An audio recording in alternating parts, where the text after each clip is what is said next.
তো আমি এবার একটু জানতে চাই, অনুরাগের ছোঁয়ার তরফ থেকে কারোর কি কোনো প্রশ্ন আছে আমার কাছে?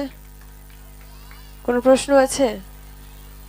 আগে আমি যেখানেই যেতাম সবার কাছে আমি একটাই প্রশ্ন পেতাম, কি বলতো, সূর্যদীপার মিল কবে হবে?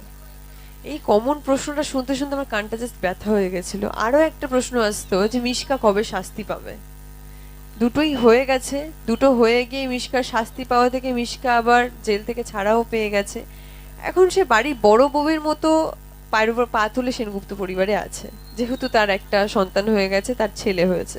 সেখানে দীপার কি করা উচিত? মিষ্টি খাওয়ানো উচিত নাকি বাড়ি থেকে তাড়িয়ে দেওয়া উচিত? কোনটা? বাড়ি থেকে তাড়িয়ে দেওয়া উচিত। হাত পা বেঁধে দিয়েছে, বিশ্বাস করো, সবাই মিলে। দীপার আর কিছু করার নেই, মানে সব রাস্তা হিসেব মতো বন্ধ করে দিয়েছে। পরিবার মিলিয়ে বলো, দুটো বাচ্চা, সোনারূপাকে সামলানো, সবটা মিলিয়ে মানে মানে পরিস্থিতি এমনই একটা পজিশনে চলে এসেছে যেখানে দীপা মেবি বাড়ি থেকে বেরিয়ে যাওয়া ছাড়া আর কোনো উপায় নেই। এর পরের যে ডিভোর্সের ব্যাপারটা আসছে, ডিভোর্সের যে ট্র্যাকটা আসছে, সেটা মেবি তোমরা কালকে দেখতে পাবে।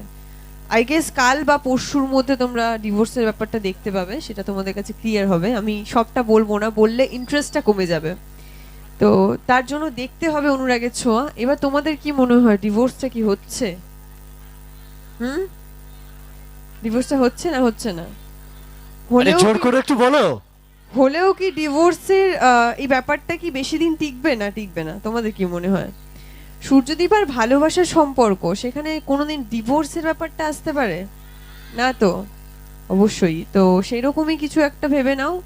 অনেকেই আমার কাছে প্রশ্ন করছে যে আলটিমেটলি কি অনুরাগের ছোঁয়ার আমাদের এটাই দেখা বাকি ছিল, যে সূর্যদীপ আর ডিভোর্সটা, এর মাঝখানেও একদিন এসেছিল এই ট্র্যাকটা, আবার এলো, এটা কেন হচ্ছে? এইরকম বহু বহু মানুষ প্রশ্ন করেছে আমাদের প্রোমোটা দেখার পর। তো আমি সবাইকে একটা কথাই বলেছি, তোমরা সূর্যদীপাকে যেভাবে ভালোবাসা দিয়েছো, তার পরিণতি অ্যাটলিস্ট এটা হতে পারে না? তো একটু ধৈর্য ধরো, যারা অনুরাগের ছোঁয়াকে ভালোবাসো, সূর্যদীপাকে ভালোবাসছো, তাদের জন্য এটা নয়। তো এটা ভেবে কেউ আপসেট হয়েও না যে সূর্যদীপার ডিভোর্স হচ্ছে। আগামী দিনেও খুব ভালো ট্র্যাক আসতে চলেছে, আর খুব ভালো একটা ক্যারেক্টার ঢুকেছে যেখানে উনি খুব মানে কি বলবো, খুব ভালো একজন অ্যাক্টর। তোমরা নিশ্চয়ই দেখেছো, গতকালে অনেকদিন ধরেই 3-4 দিন হলো ওই ক্যারেক্টারটা জয়েন করেছে। নাম জানো তো? নতুন করে বলতে হবে? নাম জানো তো? কি নাম বলো তো? হ্যাঁ, আমি আমার নাম জিজ্ঞেস করিনি। নতুন যে ক্যারেক্টারটা, যে নতুন যে চরিত্রটা জয়েন করেছে অনুরাগের ছোঁয়াতে, অর্জুন চক্রবর্তী, রাইট। অর্জুন চক্রবর্তী ওনার অরিজিনাল নাম, প্লাস তার সঙ্গে সঙ্গে আমাদের ক্যারেক্টারের নামও রাখা হয়েছে। He is very very very good actor. আমি প্রচন্ড, কি বলবো, আমার প্রচন্ড ভালো লাক যে আমি এত ভালো ভালো আর্টিস্টদের সঙ্গে কাজ করার সুযোগ পাচ্ছি। ফার্স্ট মেঘা সিরিয়ালে ফার্স্ট লিড হিসেবে আমি যে প্রজেক্টে কাজ করছি, তো এর জন্য সত্যি আমি স্টার জলসা এসভিএফকে থ্যাংক ইউ জানাই, আপনাদেরকে থ্যাংক ইউ জানাই। আপনারা এত ভালো করে সাপোর্ট করছেন, এত ভালোবাসা দিচ্ছেন অনুরাগের ছোঁয়াকে এত দিন ধরে। আমি চাইবো আগামী দিনেও নিশ্চয়ই আমি এই ভালোবাসাটা আশা করব আপনাদের থেকে। তো কারো কোনো প্রশ্ন নেই তো? আচ্ছা, প্রশ্ন তো আছে, কিন্তু তার আগে আমরা জানতাম তুমি অ্যাক্টিংটা ভালো করো, কিন্তু এত সুন্দর গান করো কিন্তু জানতাম না। এই মা কি একদমই তোমরা না। জানতে? না, গানটা কি অ্যাকচুয়ালি ভালো গিয়েছে? জানি না গানটা ফাটাফাটি। কতটা ভালো গাইতে পারলাম জানি না, গলার অবস্থা তো প্রচন্ড খারাপ, সেখানে বুঝতেই পারছে সবাই কাকের মতো শোনাচ্ছে হ্যাঁ, অ্যাকচুয়ালি। একেবারে। না না, অতটাও নয়, তবে সত্যি শরীরটা খারাপ কিন্তু বোঝাই যাচ্ছে। আর না, এর থেকে অন্তত 4 ডবল এনার্জি পাওয়া যায় তো। কে জানে, আমি নিজেও বুঝতে পারছি না, জানো তো। সব থেকে বড় ব্যাপার জানো তো কি, যখন আমাদের সঙ্গে না কোনো অ্যাক্ট্রেস থাকে, তাদেরকে আমাদের কিছু বলতে হয় তারপর বলে, কিন্তু দেখো এখানে আমি খালি দাঁড়িয়ে আমাকে আমার চান্স ভালো দিচ্ছে না, লাগে না, ননস্টপ দেখা শুরু বিষয়টা করে কি দিচ্ছে। বলতো, কথা বলার সুযোগ যখন মানুষ পায় তখন কে চায় না কথা বলতে? তো সেরকমই আমি যখন কথা বলার আর কথা বলতে আমি প্রচন্ড ভালোবাসি, আর তার সঙ্গে এমনি স্বস্তিকা ঘোষ যেমন চুপচাপ, দীপাও কিন্তু সেরকমই চুপচাপ, সেটা স্ক্রিনে নিশ্চয়ই তোমরা বুঝতে পারো। দীপা খুব বেশি যে পটর পটর করে এমনটা না, ওর ক্যারেক্টারটা এরকম না। তো সেই জায়গা থেকে ও যেহেতু কথাবার্তা একটু কম বলে, তো আমি যখনই সুযোগ পাই একটু বেশি বলে নিই। তো তোমাদের সামনে আসলে তো আরোই। আচ্ছা হ্যাঁ, একটু, হ্যাঁ অনেকে আছে, কেউ যাবে না, তার আগে আমরা একটু সুন্দর করে রয়েছে অনুরাগের ছোঁয়ার দীপা, আর সঙ্গে রয়েছে কার্গিল সংঘের প্রত্যেকটি মানুষ।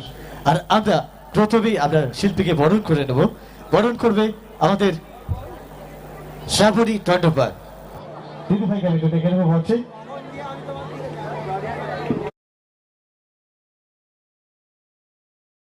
তালি কোথায়?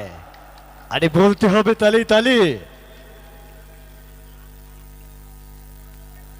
পকেট খালি, আর তাহলে টাকা পয়সা তো এত কিপটে কেন গো তোমরা? উত্তরে দিয়ে সম্মান জানাচ্ছেন কোষাধ্যক্ষ Suryakanta Manna.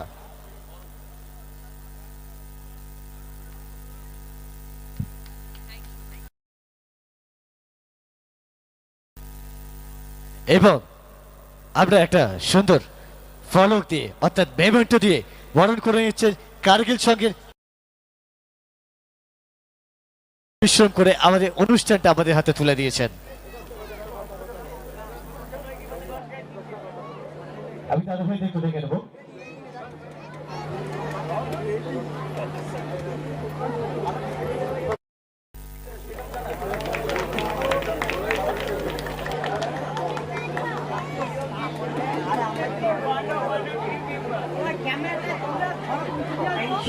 Thank you so much সবাইকে। আর এবার কিন্তু একটা স্পেশাল গিফট আছে তোমার জন্য। হ্যাঁ, জানো কি গিফটটা? বলো। না বলবো না, আমি দেখে নাও।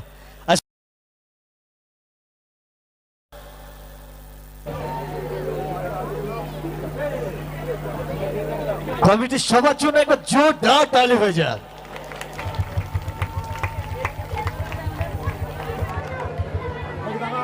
ফাটাফাটি একটা সুন্দর স্কেচ দীপার নিজের পোর্ট্রেট সুন্দরভাবে এঁকে দিয়েছেন।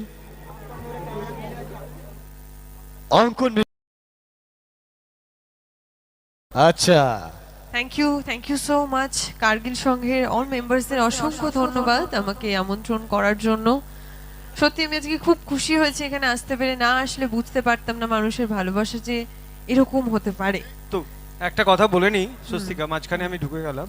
বলো। সেটা হচ্ছে আপনারা সবাই জানেন আজকে এখানে দীপা আসবে বা স্বস্তিকা আসবে। আমাদের অনিমেষ আমাদের সঙ্গে যোগাযোগ করেছিল কলকাতাতে। তো আজ দুদিন ধরে ওর প্রচণ্ড জ্বর এবং গলা শুনে সেটা বুঝতে পারছেন এখন ওয়েদারের চেঞ্জের সিজন। কোনো মতে আসা সম্ভব ছিল না, কিন্তু এসেছে, আপনাদের আনন্দ দিয়েছে এত রাত্রেও।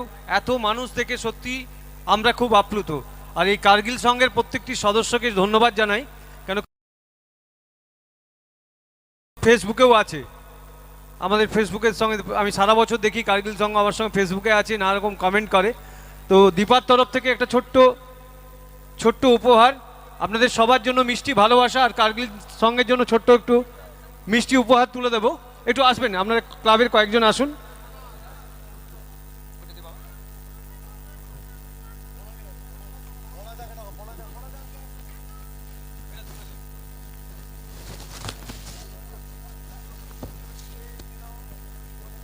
তো সবাইয়ের জন্য মিষ্টি ভালোবাসা রইলো। আর এই অল্প একটু মিষ্টি আমরা কার্গিল সংঘের দীপার তরফ থেকে তুলে দিলাম।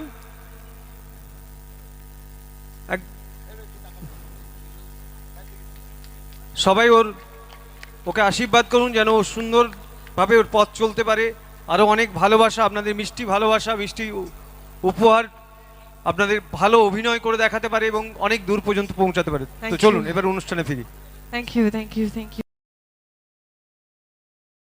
দেখেছি যে অনুষ্ঠানে আসে পয়সা নিয়ে চলে যায়, কিন্তু এই প্রথম কাউকে দেখলাম যে ক্লাব কমিটিকে মিষ্টিও খাইয়ে দিয়ে যায়। কি তাই তো? তো দীপার মধ্যে একটু অন্যরকম কিছু আছে তাহলে। তো চলো এবার তোমাদের ঘরের কাছে চলে এসছে। তোমাদের কোনো কোশ্চেন আছে কি? কোশ্চেন আছে? কি কোশ্চেন আছে বলো? ওটা কি দীপার বাবা? না, ওটা দীপার বাবা না, ওটা হচ্ছে আমাদের সকলের অভিভাবক, আমাদের রাজু ঘোষালদা। আর এবার আমরা রাজুদাকে বরণ করে নেব কার্গিল সংঘের পক্ষ থেকে।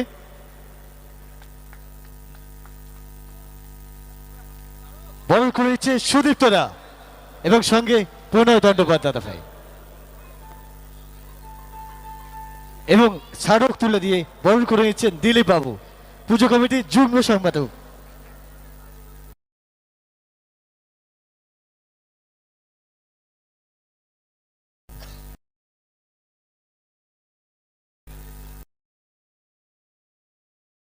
কি প্রশ্ন আছে? ওদিকে আছে প্রশ্ন? এদিকে ওই দেখো ব্যালকনি টিকিট কেটেছে ওরা। হ্যাঁ, আমি না প্রথমে দেখেছো? দেখে চমকে গেছি, যেটা কি ব্যাপার হলো, তারপর ভাবলাম যে ও আচ্ছা এরকম আচ্ছা প্রশ্ন ব্যাপার। আছে কি বলো? ওরে বাবা, দীপা কোন দীপা ক্লাসে কোন- পড়ে? কোন ক্লাসে পড়ে? কোন আচ্ছা ক্লাসে? স্বস্তিকা, মানে ব্যাপারটা বুঝতে পারলাম না। ওটাই তো। মানে আধার কার্ডে যেটা রয়েছে সেটা বলো। স্বস্তিকা ঘোষের স্কুল কমপ্লিট হয়ে গেছে, ও এখন কলেজে পড়ছে, বাট কলেজটা এখন এই মুহূর্তে স্টপ, কারণ দুটো একসাথে নিয়ে চলা খুবই ডিফিকাল্ট আমার মনে হয়। তো এই প্রজেক্টটা শেষে তারপরে আমি পড়াশোনা নিয়ে, পড়াশোনাটা তো সবসময় মানুষের সঙ্গে থাকেই, কি কোনো না কোনো দিক থেকে, বই পড়া বলো বা ক্লাসে পড়া বলো বা সব দিক থেকেই বলো, পড়াশোনার মধ্যে আমরা সবসময় সবাই থাকি। তো আমিও আছি, এখন এই মুহূর্তে স্ক্রিপ্টের মধ্যে আছি। এই প্রজেক্টটা শেষ হলে তারপর আমার পড়াশোনাটা নিয়ে আমি আবার এগিয়ে যেতে পারবো, পড়াশোনার মধ্যেই আছি। তো আর কোনো প্রশ্ন আছে? হ্যাঁ, আমার বাড়ি বাড়ি যাবে আমার সঙ্গে?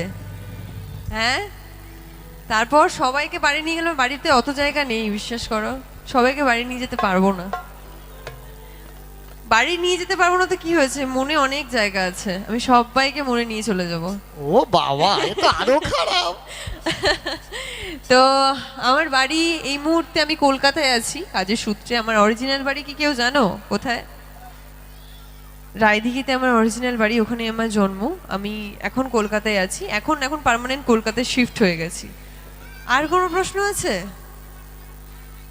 হ্যাঁ, বলুন। আচ্ছা, দেখতে পাচ্ছে না, একটু সরে যাও সামনে থেকে। আচ্ছা বলুন। যারা যারা দাঁড়িয়ে গেছো একটু প্লিজ বসে যাও, সামনে হলে পিছনে। আচ্ছা যারা সকলের কাছে রিকোয়েস্ট করছি, আপনারা পেছনে যারা দাঁড়িয়ে আছেন সকলে বসে পড়ুন। এখনো থাকছে কিন্তু দীপা, আর আপনারা যদি এরকম ভাবে দাঁড়িয়ে যান, দেখতে না পায়, তাহলে কিন্তু আমি বাড়ি পাঠিয়ে দেবো। সেটা কি ভালো হবে? তাহলে বসে পড়ুন, সকলে বসে পড়ুন। বসে পড়লে তারপরে কিন্তু আবার দীপাকে আমি কথা বলতে দেবো, নাহলে কিন্তু না। সকলকে রিকোয়েস্ট করছি বসে পড়ুন আপনারা।